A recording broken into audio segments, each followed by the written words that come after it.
नमस्कार सगळ्यांना. श्री स्वामी समर्थ. मी सविता चव्हाण. वटसावित्री पौर्णिमेची मी थोडी माहिती सांगणार आहे.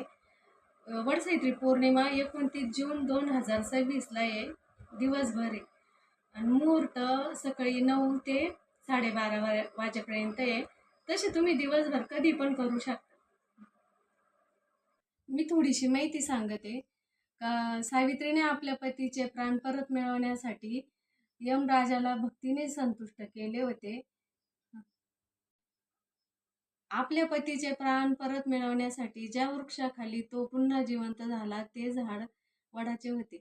त्यावेळी सावित्रीने वडाची मनोभावे पूजा केली. त्या प्रसंगाची आठवण म्हणून आजही स्त्रिया वडाची पूजा करतात. त्याच्यासाठी मी तुम्हाला नाही का पूजेचं साहित्य सांगते. 2 हिरव्या बांगड्या, पंचामृत, पूजेचं वस्त्र, विड्याची पाने, सुपारी, पैसे, गुळ खोबऱ्याचा नैवेद्य, आंबे, दुर्वा, गहू आणि दोरा, सूत वडाला फेऱ्या घालण्यासाठी सूत म्हणते, कुणी दोरा म्हणतं. तर प्रथम सुपारीवर पंचामृत आणि सुपारी गणपती म्हणून स्थापन करायचं. पंचोपचार पूजा करायची आणि वटपौर्णिमेची पण वडाची पण पूजा करायची. हळदी कुंकू लावायचं,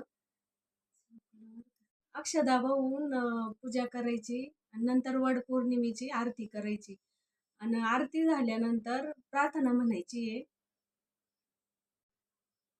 त्याच्यासाठी प्रार्थना अशी आहे: सावित्री ब्रह्मवादिनी सर्वदा प्रियभाषिनी तेन सत्य नमा पाही दुःख संसार सागरात अवियोगी यथा देव सावित्र्यासहि तस्य ते अवियोग्य तस्मांक भूयात जन्मजन्मानी.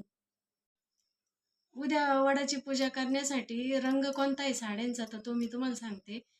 एक हिरवा, लाल, पिवळा आणि ज्याच्या त्याच्या पसंतीने तुम्ही कोणती पण घालू शकता, पण हे शुभ रंग आहे, हे घातले तर चांगलंच आहे. माझी माहिती आवडली असेल तर प्लीज लाईक करा, शेअर करा आणि सबस्क्राईब करा. भेटूया उद्याच्या ब्लॉगमध्ये.